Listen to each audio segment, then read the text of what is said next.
Hi, my name is Swinslate and welcome to my video on why I think the new Watcher open beta for Age of Wonders 4 is amazing.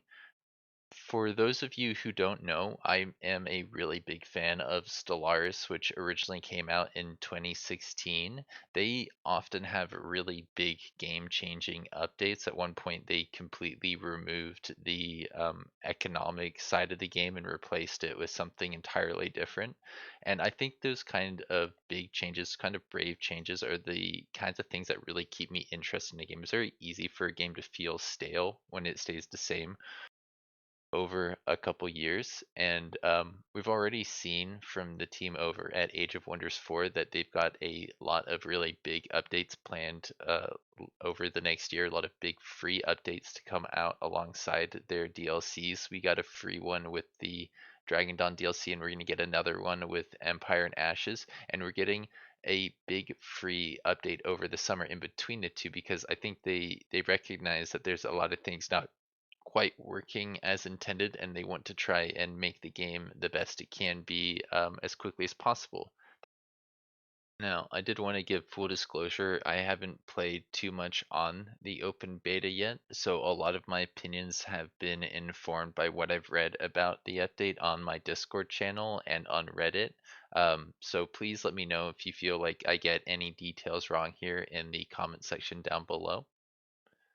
We're gonna start off this video by talking about a few of the smaller quality of life changes, and if you want to use timestamps to jump to the more like significant changes, I will start talking about things like the new casting limit around 7 minutes into this video. I have to say one of my new favorite changes is a pretty small thing, something that a lot of people will miss when they are creating a new game. If you go in to edit um, a realm, you get the ability to now click, I think it's in game flow. Yeah, now defeated heroes will not always go to the winner. You can determine it so that the owner gets it, and that's pretty important with the way hero caps work. It used to be that if you lost a fight and the other ruler that won the fight um, didn't kill your hero, that would reduce your hero cap, or it would um, reduce your ability to recruit heroes because it's still taking up a hero slot, but you don't have access to that hero. This is a really nice quality of life change. The next big change we're going to talk about is the change to hero caps. If we go in here and we try to recruit a new hero, it will tell us that going over that will give us a percentage reduction to our gold income. It used to be that you would take a flat 30 gold penalty for every hero that you had over your hero cap. And I think the implication of this is that now the gold penalty is a little bit less punishing in the first few turns and more appropriately punishing in the later terms. Having just 30 gold less at around turn 30 or 40 is not as big of a deal as it is as having 30 less gold on turn 1 or 2 or maybe even turn 15. Right now, if I click this, it will take away 15% of my gold income. It doesn't matter what my upkeep is. It just says we're taking away 15% of 148, which is 24. If I plug that into a calculator, I bet 148 times 0.15 is equal to that. 148 times 0.15 is 22.2. I must be missing something in here that's taking it up to 24. Oh, the Dragon Horde plus 9 on top of that 148 would take us to 157.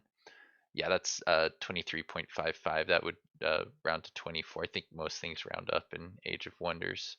But yeah, if I wanted to increase my gold income just to double check things, I could force by that, and that um, increase my overall income to now 157, but now 167. Yeah, which would take it to 25 gold um, reduction. And then every hero passed, I think, is just another 15% less that I make. So if I wanted to recruit this guy, Now we're down to minus 30%. Another really amazing change is that you can no longer just have all of your heroes use the same items all the time. Now, when you want to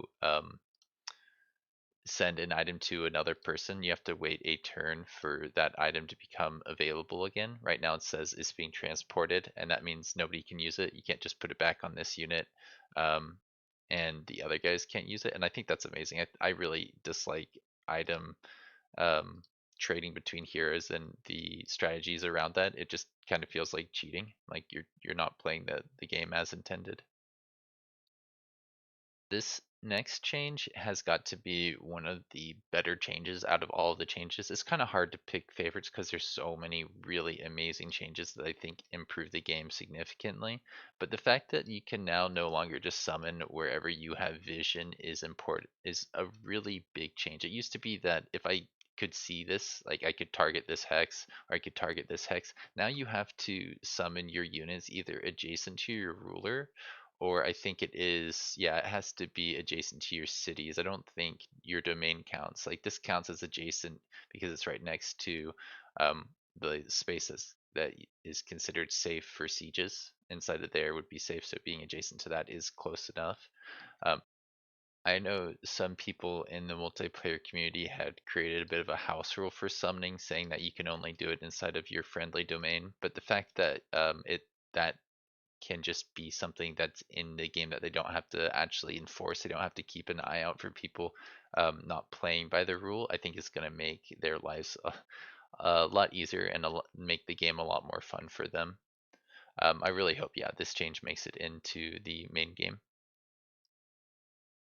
Out of all the changes that we're getting in the open beta, I have to say the change to the number of spells that you can cast in a turn is my favorite. I almost started off the video with this one because I think it's a really important point, but I don't know. I kind of thought that maybe we should start with the thing that's in the new realm menu and move through things chronologically. This is something that comes online more in the mid game. But yeah, to the point, basically you used to be able to save all of your unit enchantments and things like that that you wanted to cast right before a fight, and then immediately after the fight you could cancel these things, avoiding the upkeep, basically meaning you'd get all of the benefit without any of the cost, except for the casting points and the mana associated with prepping these guys. But that really is pretty negligible compared to the upkeep that you're supposed to pay for these enchantments. So I think this kind of levels the playing field in a pretty significantly meaningful way. It used to be, yeah, you could like cast this enchantment and then cast the next one, but as you'll see here, I can only cast one of those this turn, and now I'm at my casting limit. But if we go in here and we click on, uh, I think it was the channeling chamber, I can get plus one more casting limit if I end up getting this building. So if you are Wizard King, you can get a little bit more casting to go with your casting points. A couple more spells to go with all those casting points that you get. But yeah, it's not quite as good as it used to be.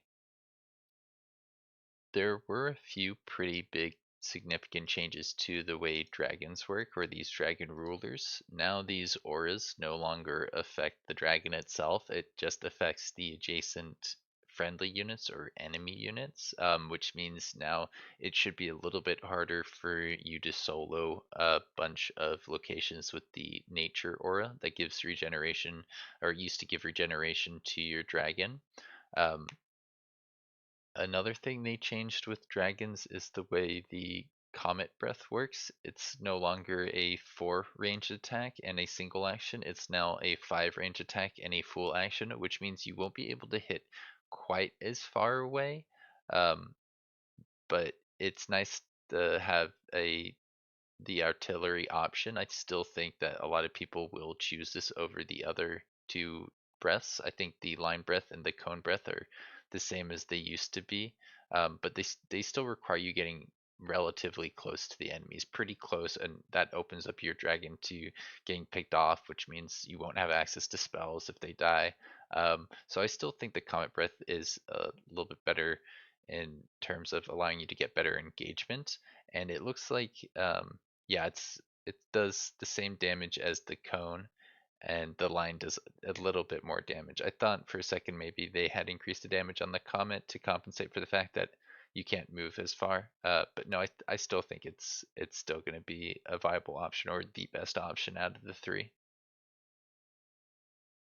They changed one other hero skill. They changed channel power, I think it is. Yeah, right here it used to be, I think, a full action that would increase your magic damage, and now it's a free action, increasing magic attacks by 50% until the end of this current turn. So I think it's not quite as good as it used to be in terms of the effect that you get because it's a free action. I think that this becomes a lot more useful. I think this will end up being taken more often because of um, its usability. It's easier to use. It's more accessible, I guess, is another way to think about it. Another one of the significant changes that they made was to the underground. Well, they changed a lot of things actually about the underground that make it a lot more viable of a place to spend time developing your cities. But they also made it so now that cities that start off underground can take territory above ground, and cities that start off above ground can take territory below ground. And that really opens up a lot more possibilities, specifically for those underground cities that don't get any resource nodes around them when they're uncovering the underground when they use the yeah, the excavation skill. Another really interesting change that they made with this update was the way the heroes that give extra affinity work. It used to be that they would give you a massive boost to your affinity, and that would really give a big advantage to people who got the affinities that worked with their build. Now it only gives you +1 of that type of affinity instead of +3 of that type of affinity, and that's a pretty, yeah, that is good, but it's not quite as good as I think these combat options are. Although there were quite a few changes made to the way the AI works in the new open beta, it still seems like a lot of people are running into some silly little issues with the AI. I saw this person on Reddit was saying basically that their AI has the ability to fight off this marauder, but it just sat there for 3 turns. Um, I know that they changed quite a bit, but yeah, there's still a lot of things like this that need to be addressed for the game to feel like a complete experience. For me, playing against the AIs, it's never been the focus of these Age of Wonders games. I really like playing against multiplayers, but for people who don't want to play multiplayer, I think this kind of just the AI doesn't do a thing that it could do. It hurts. It really makes it so that the game isn't yeah, so you can't really enjoy the game to its fullest possibility. And it seems like, yeah, if I look at the comments, a lot of people were complaining about the same things. Right, like this one that says that they had 2 stacks against 3 stacks, and their armies are about 60% of the AI army. They move their stuff so the side of the AI Lord, and the AI clumps for buffs, except for the AI Lord, who has a eagle bow and bone wyvern. They run forward towards the army, does a single shot on a shield unit, uh, supported by nothing, and then they kill the AI lord, making them get a big morale boost, making the enemies get a big morale penalty, making it a lot easier to get the enemy to just start routing, which is that probably shouldn't happen in a fight where you're only 60% as strong as the AI.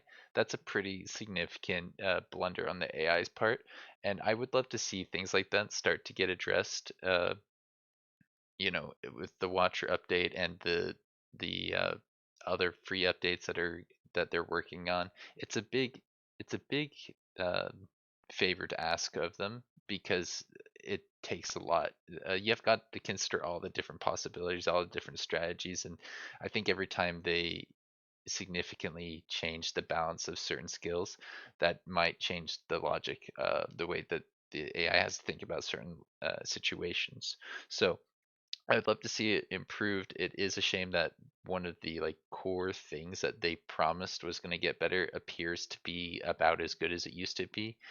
everything else looks so good. It looks so refreshing, and I'm super excited to play the game again. I was starting to get to the point where I was a little tired of the way Age of Wonders 4 was playing. Every game was starting to feel very repetitive. So yeah, this is like perfect timing for a couple game changing updates if you ask my opinion. Thanks for joining me. I'll see you around. Have a good one.